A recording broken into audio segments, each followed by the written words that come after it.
this segment of our program, the CIA story, our moderator will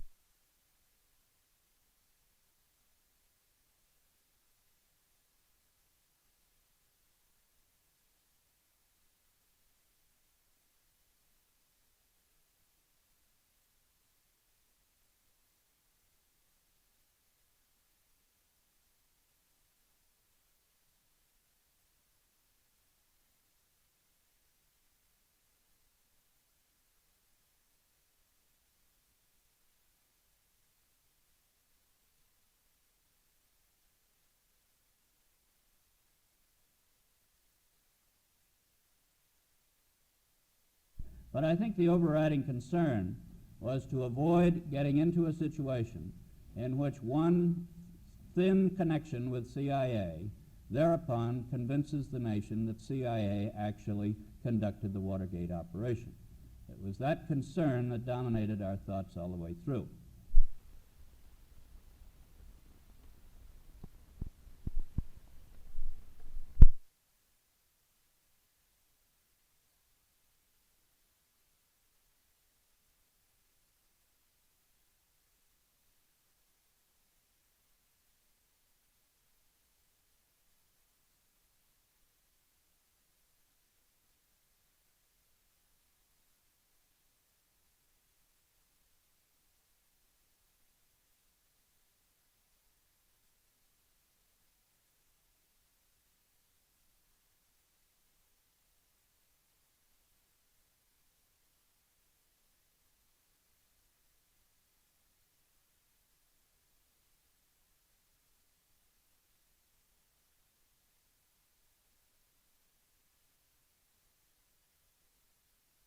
But I think I can characterize the whole experience fairly accurately.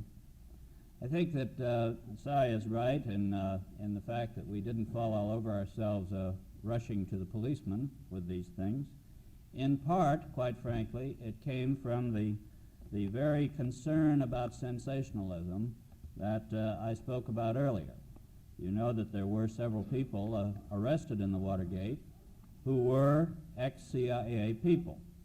And I think the quite obvious suspicion came up in a lot of people's minds as to whether CIA was actually doing that.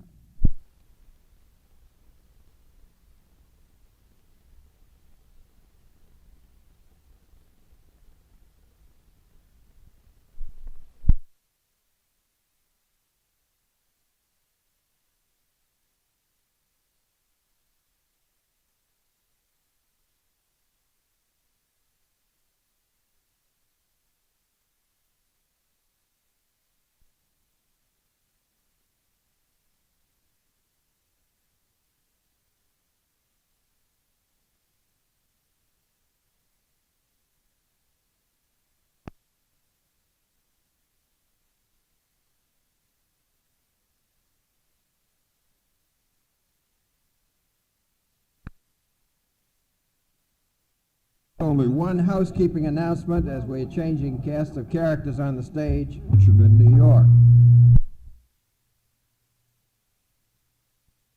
The end of the convention. Badges will be very important for admission to the luncheon. Badges will be very important for admission to the luncheon. Sports committees. He succeeded those by heading the Washington News Committee in this very busy news year.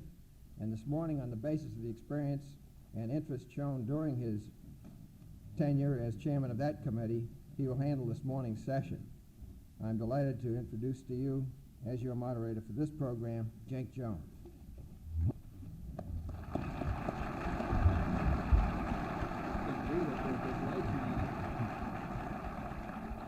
Thank you very much, Mr. Jones. It's a pleasure to be here. That slip of the tongue was really one of the themes I wanted to get across here, because I am in a way a managing editor too. When I spoke at your fellow and sometimes I gather adversary group of publishers last spring, I referred to myself as a fellow publisher. Here I think I can refer to myself a bit as a fellow managing editor. Why? Well, several reasons.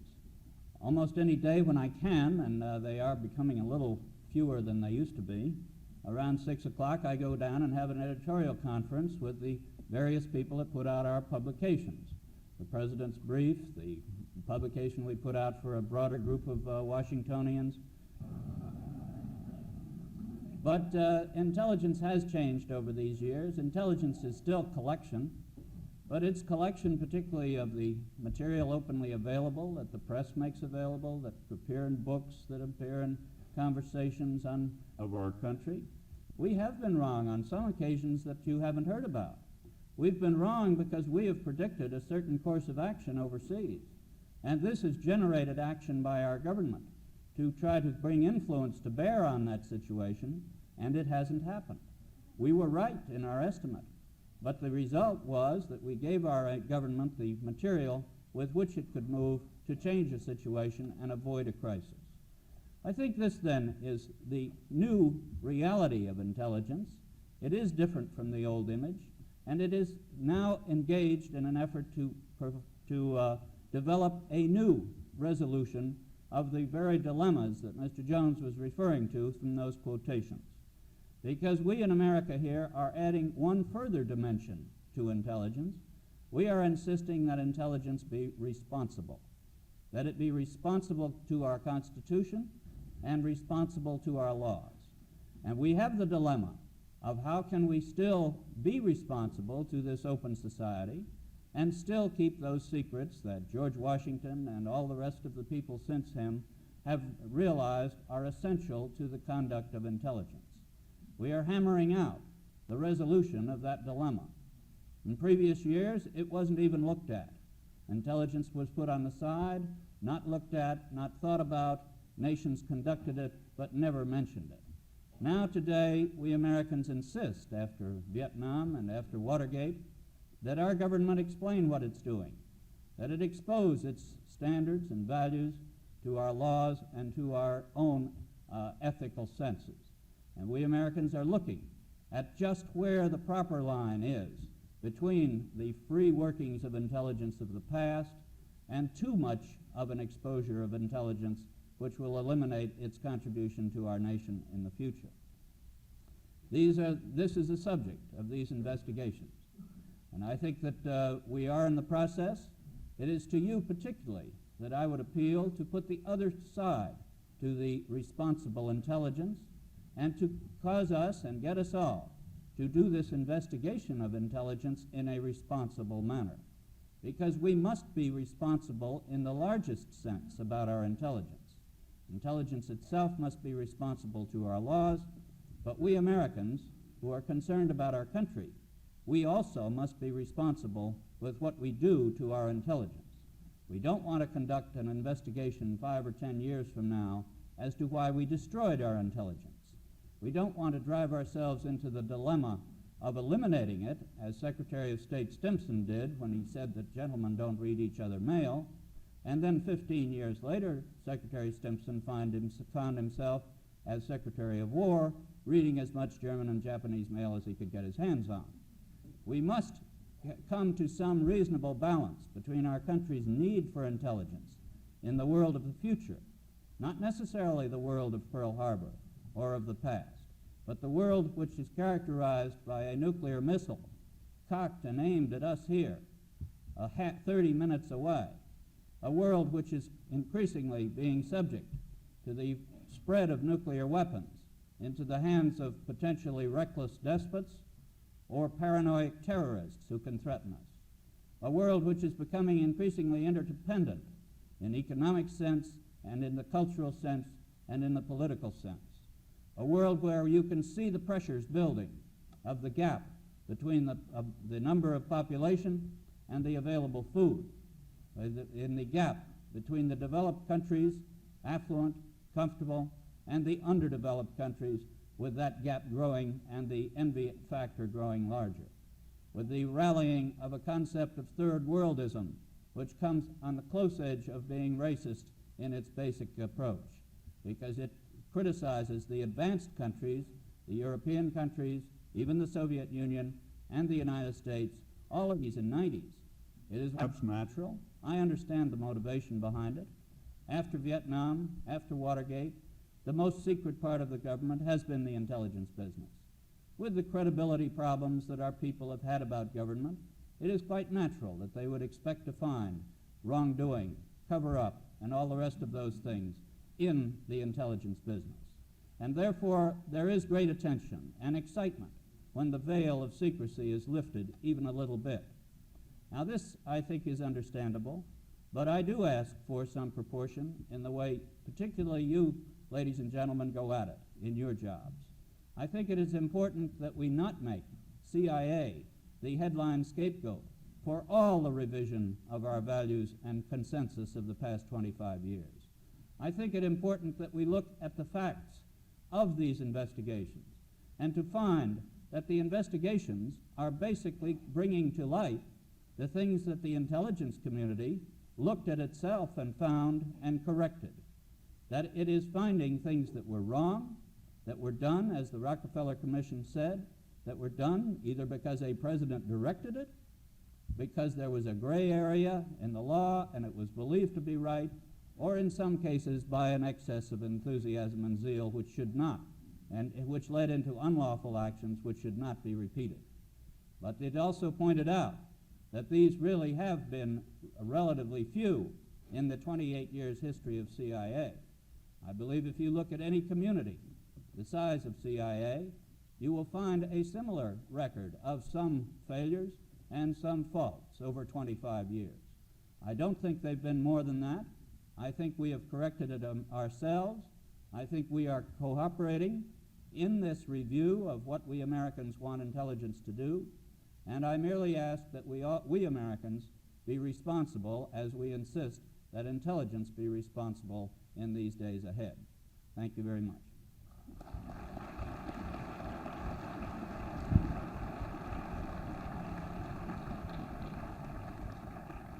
Thank you, Mr. Colby. Seymour Hersh was born in Chicago, graduated from the University of Chicago with a BA in English, which may tell us something. Began his career in journalism as a police reporter for the City News Bureau, Chicago City News Bureau. Later worked for AP and for Brand X. And joined the New York.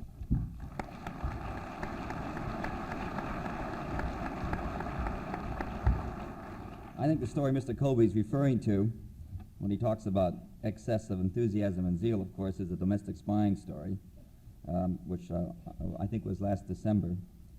And by the way, personally, I'm all for intelligence. I'm all for responsibility. I'm all for lacks of excesses of enthusiasm and zeal in the right places. But I think we really got to talk about what the problem with the CIA is and always has been, at least in the years I've been looking into it as a journalist. And it doesn't boil down to grayness, as Mr. Jones said. It isn't a question of anything murky. It's a basic question of integrity, of honesty. And this is my complaint with the CIA. It has nothing to do, I think the fact that, as Otis Pike has brought out, they've been wrong on some occasion is really an argument for more intelligence, really, than less. And there's no question that everything Mr. Colby said about the need for intelligence and the sophistication of intelligence is correct. So those aren't issues here. But let me just walk you down. I'm not even going to talk about domestic spying or Chile or anything. I'll walk you through Watergate, and we can just talk about what I think the basic issue. I think it'll be clear. And I'm going to try and make this quick. I've got a clock at 11:12 so we can do questions. I frankly think there's a double standard at work here when Mr. Colby asks us to be responsible, the press. It seems to me there's a terrific function and need for the CIA to behave more responsibly itself. To it, Watergate. Let me run you down this. The 17th, right, we had the break-in 1972. On June 19th, that morning, 2 days, all of this I'm not going to source, but it's some Senate testimony, etc. The New York Times is a source. On June 19th, anyway, on June 19th, 1972, 2 days after the break-in, the CIA at its morning meeting, Helms, Colby, a bunch of other people, Cushman, and Deputy Secretary, were told of a transcript of a tape. They taped most of the incoming phone calls there. Had shown that E. Howard Hunt, one of the people arrested in Watergate, had a conversation with Mr. Cushman in 1971 about helping with the Ellsberg case, in which he mentioned specifically, Hunt did, that he had authority from Ehrlichman to ask the CIA to begin aiding him. And these are all quotes.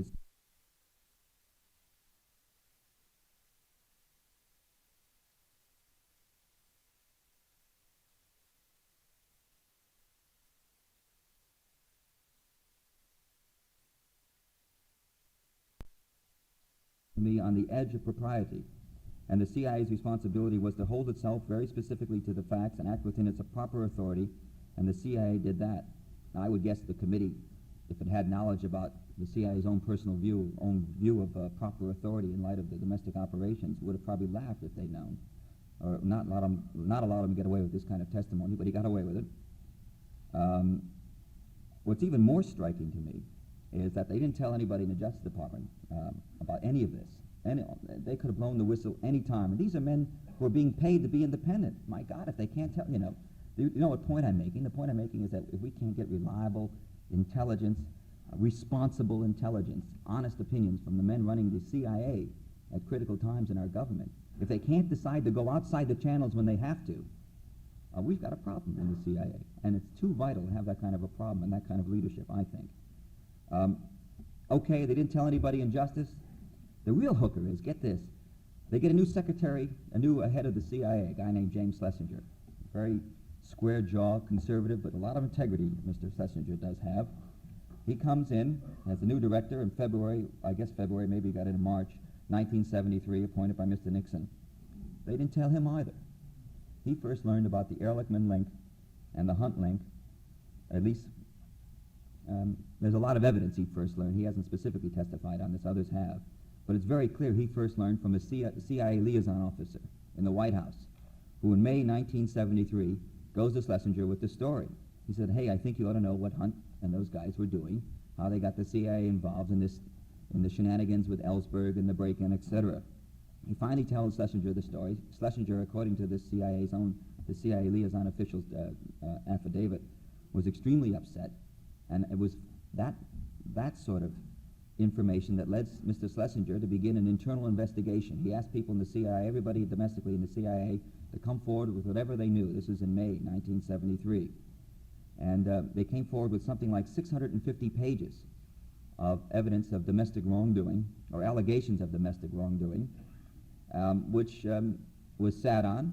I don't know why. I'm not sure there was a very responsible approach by the CIA. I think that basically Mr. Colby and Mr. Schlesinger did work together to snuff out some of these programs after the, I would suggest very strongly at Mr. Schlesinger's urging. I think Mr. Schlesinger, by the way, one of these days I hope he does say publicly what he said privately about the CIA, because I'll tell you, he doesn't like it very much. His 6 months there bothered him very much. He's convinced he was a very much lied to person by very high officials there. But unfortunately, that's a view that he'll have to express himself, I guess. Anyway, so there we go. In 1973, the answer seemed to be to your problem was to bury it. They went over and they talked to Mr. Nedzi, whose performance in all of this hasn't been very terrific. And they also talked to Mr. Symington, went over the data page by page. That took care of briefing the Congress and telling anybody. Maybe they talked to somebody in the White House about it, I don't know. And it ended until the newspaper story. And the story I'm talking about, we didn't know anything about the domestic misdeeds, which included the files included the alleged assassination attempts too, until that newspaper story came out. And then all of a sudden it was a matter fit to go to the president with, and it was a matter fit to go to the Justice Department with. Well, I don't think that's a very responsible way. I don't see any great excess of enthusiasm or zeal. And I think what's needed, frankly and honestly, as an American citizen, is a wipeout at the top. You've got to get new people in. And that's the way it is. That's the way I see it, and so long.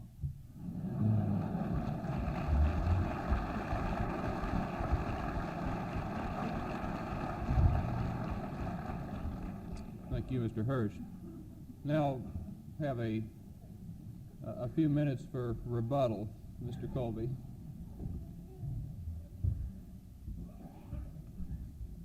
Thanks very much. I don't think I'll go through a who-struck John of every little detail to point us out, but we had nothing to do with the Watergate itself. There's no question about it. Yes, we did know about the Howard Hunt wig and so forth a year before. We also knew that we'd cut it off and that we hadn't continued along that because it looked like it was getting into a domestic activity, which was none of CIA's business, certainly, and that we cut off the relationship because of that. There were a couple of other details which frankly don't change this overall picture. There was an undue degree of secrecy even within CIA, so that things were compartmented and everything wasn't known all the time. Discussing this with the prosecution beforehand, I discovered various things that had been in our history. The 650-odd pages were a collection of anything that we had found that was wrong in our past or questionable, and that consequently we wanted to look at.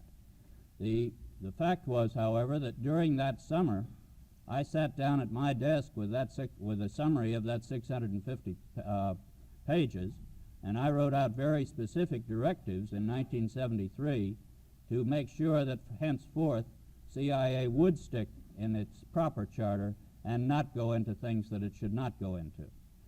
This we did put together at that time.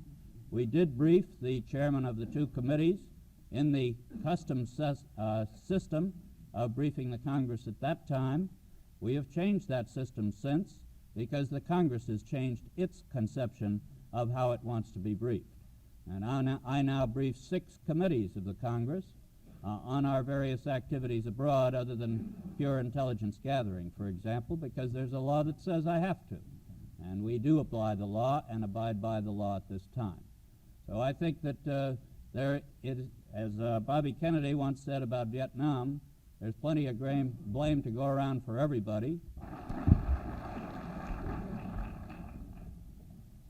I hope you all can hear in the back. We have lost all or some mic, and can most of you hear back in the back? This is a fairly small. Just in rebuttal, I feel we're being blamed again. The reason the CIA didn't come forward is because of alleged sensationalism by the press, when actually it seems very clear if they'd come forward and fingered the White House, nobody would have blamed the CIA. It seems simple enough.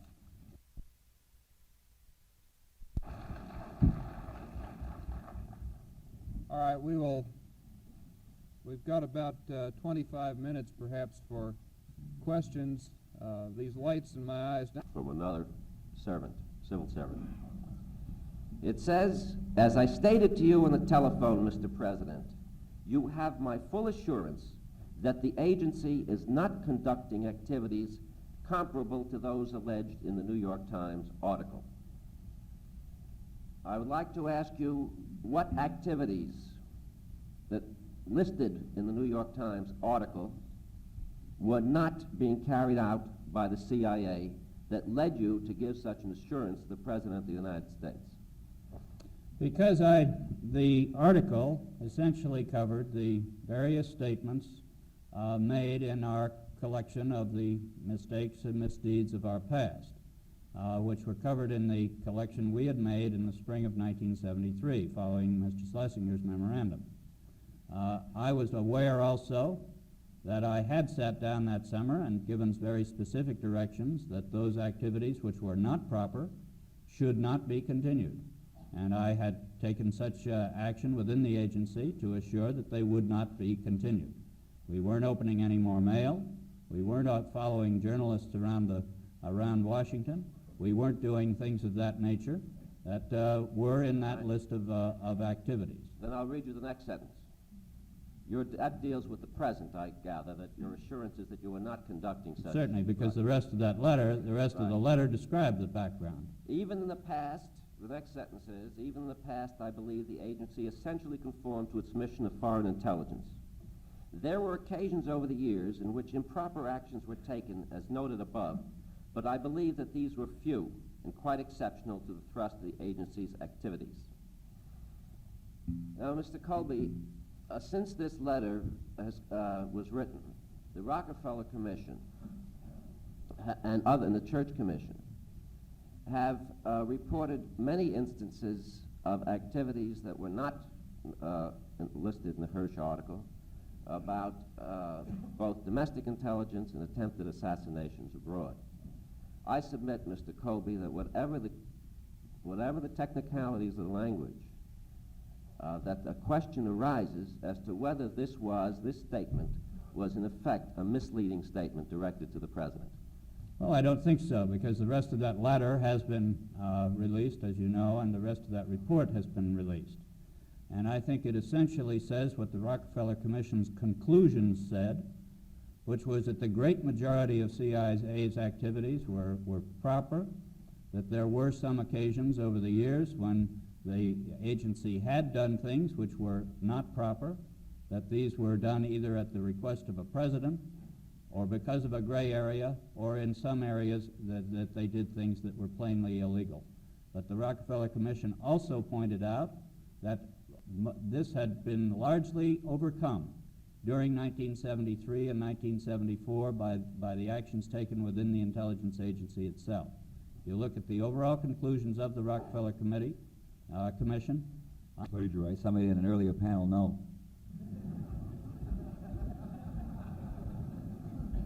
Okay, Travis? Travis Walsh, Tulsa, to do something illegal or to cover up something for reasons of political embarrassment. Oh, that's very simple. I've answered that one already in the summer of 1973. I said that at my confirmation hearing, that if I was asked to do something improper, I would leave the job. Very simple. I've repeated that a number of occasions.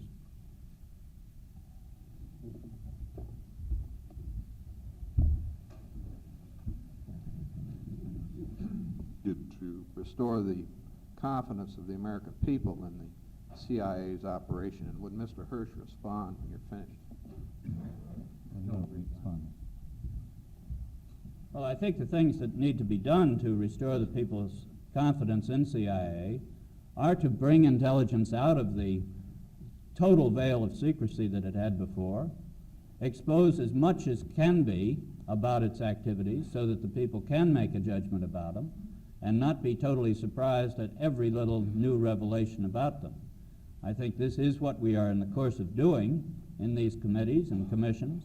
I think that the other thing that needs to be done, of course, as I indicated, is to form up some very clear guidelines, get some regular supervision going, which will ensure that the agency stays within its proper and understood mission, and in general, run the agency in that sense. Now, if you're implying as to my own position, I've a number of times pointed out that I serve at the pleasure of the President, and that at any time either he or I think that the intelligence business of our country would be in better hands, I'll leave. I don't have any problems with that, and I'm not going to hang on just to hang on to a job. I think that at the end of all these hearings and confusion, it may be that a new face would mark a new stage in the history of our intelligence activities. And at that time, it may be appropriate to get a new face in the job. And if that happens, that's no great problem for me.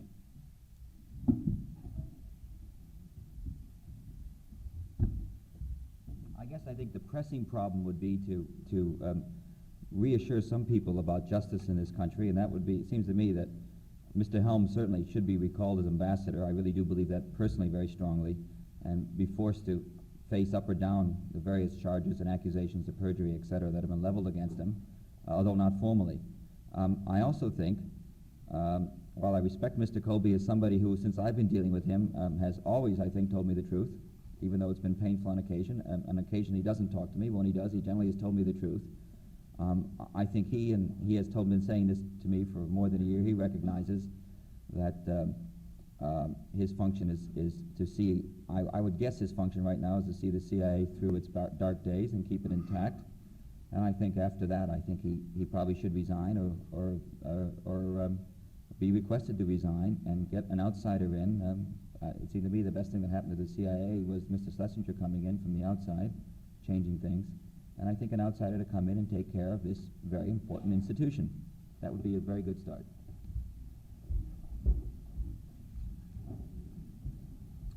Clark Davy from...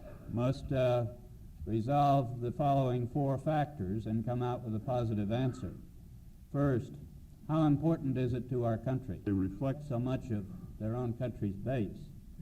Our problem, of course, is collection and then assessment.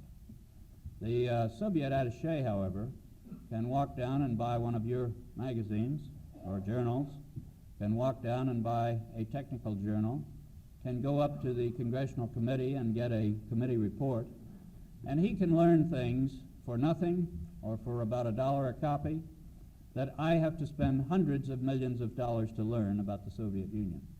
He can learn the trajectory of our missiles. He can learn the disposition of our forces. He can learn our plans for how we will do our work in the future. He can see our decision-making process.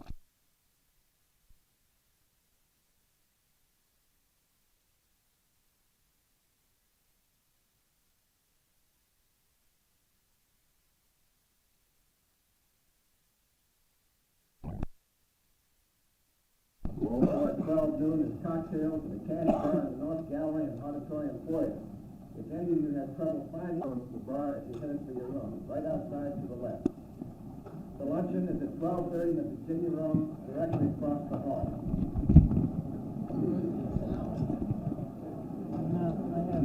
Yeah, I lost it.